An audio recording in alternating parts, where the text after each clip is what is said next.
Hey everyone, in this video I'm going to show you on how to use LegalZoom for trademark registration.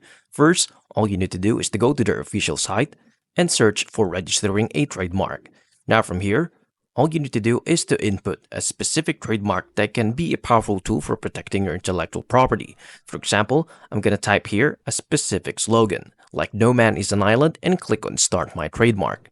Now after clicking, there are three choices here. All you need to do is to choose either it is a brand or product name, slogan or tagline, and then stylized logo.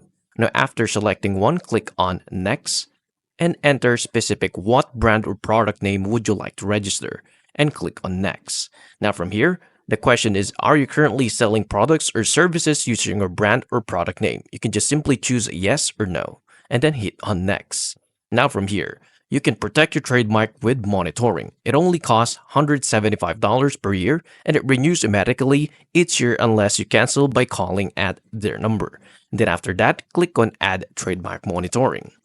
Now after it prepares, all you need to do is to provide your personal information, shipping address, and payment information.